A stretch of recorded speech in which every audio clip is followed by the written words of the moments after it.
Tara, gawa tayo ng sabon. Ang gagawin natin ng sabon ay para sa pangsabon sa ating katawan. Kailangan natin gumamit ng juicer kasi may juice tayo.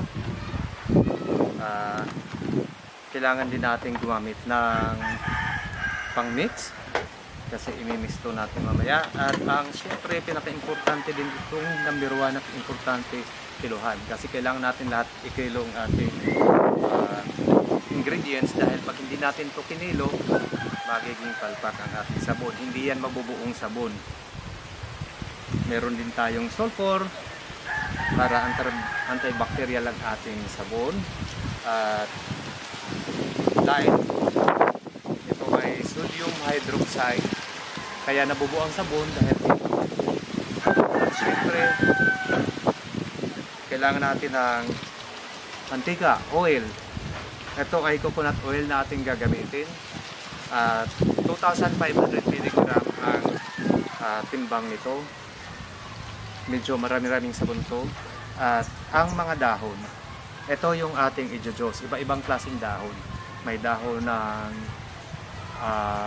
insulin plant, may dahon ng lemon, dahon ng guyabano at dahon ng guava. So i-juice natin ito mamaya. So sa ngayon, pagkatas ito ay mag-juice na tayo para ihalo natin dito sa ating oil.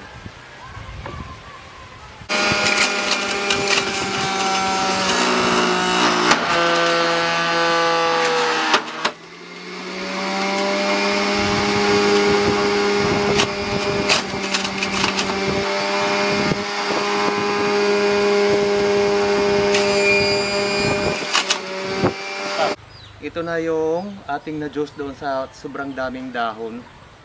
Ito lang. Haluan natin ito ng tubig. Tapos ang computation ng ating paggawa ng sabon, yung tubig is 896.46 pounds. Kasi yung oil natin ay 2,500 pounds. So, ang lyle natin is 314.97 pounds. So yung total gram is ang dami yan. 133,908 grams. Dami. So yun. Ngayon, start na tayo gumawa. Buong kaan. So ito na yung ating lyle. Kasama na yan kanina yung juice at saka yung sulfur. Sobrang init. Nasa temperature yan ng kumukulo. Kasi dahil sa sodium hydroxide. Pinaghalo natin ang sodium hydroxide at ang ating juice galing sa mga leaves. So antay natin to, medyo matagal-tagal to kasi mainit at mainit to pag ang lyle kasi is mainit pag ito pinaghalo sa tubig, yung sodium hydroxide. Kaya it will take time.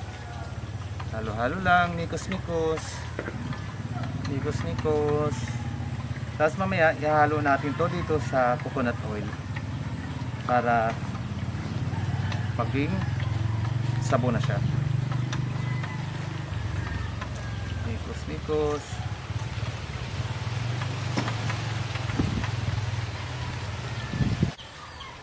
Ngayon ihalo na natin ang ating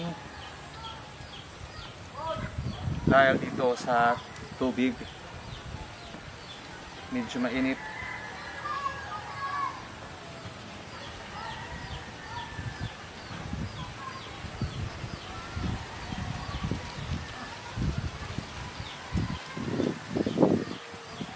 So halo natin ito.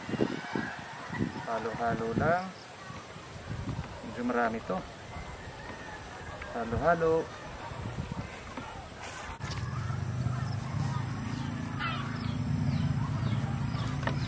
halo-haloin lang natin to.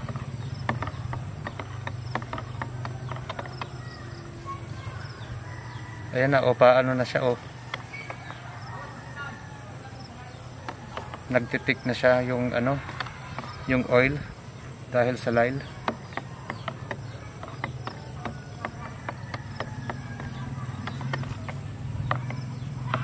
Yan. O, nakita nyo? Nagtitik na siya. So, yan na.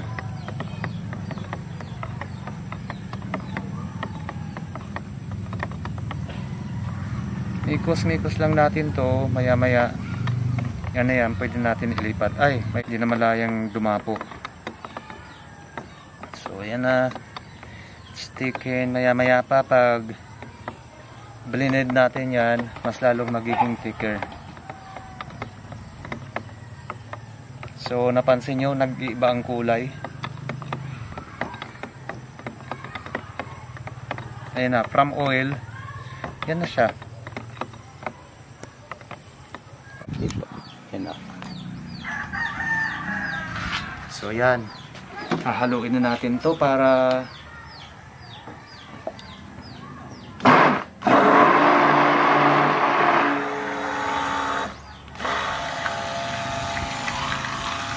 yan, oh, nagbabago na siya.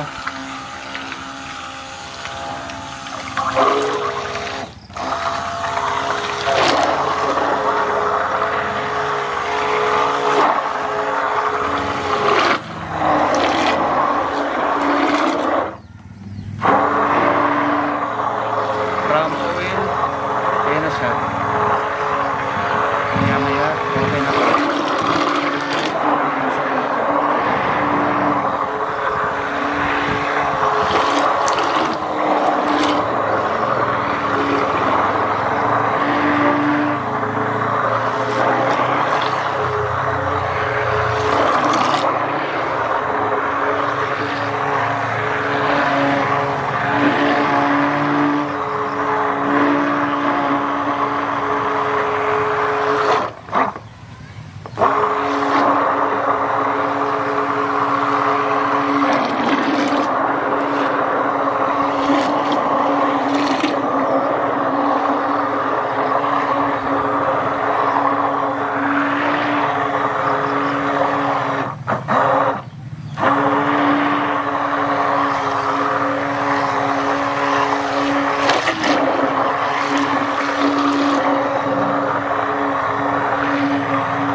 Ngayon ililipat natin sa ating molding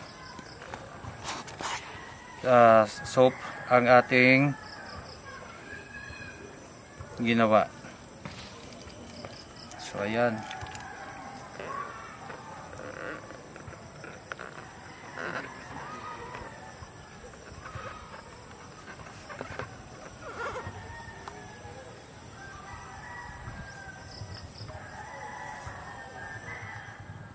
So, ngayon ito na naging resulta ng ating paggawa ng sabon.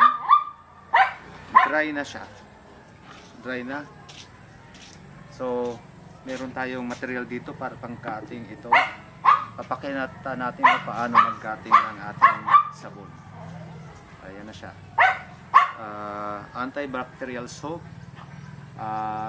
Nilagyan pala ito ng juice ng kalamansi para mas lalong effective panglinis sa ating katawan at mukha. So ito, palapit.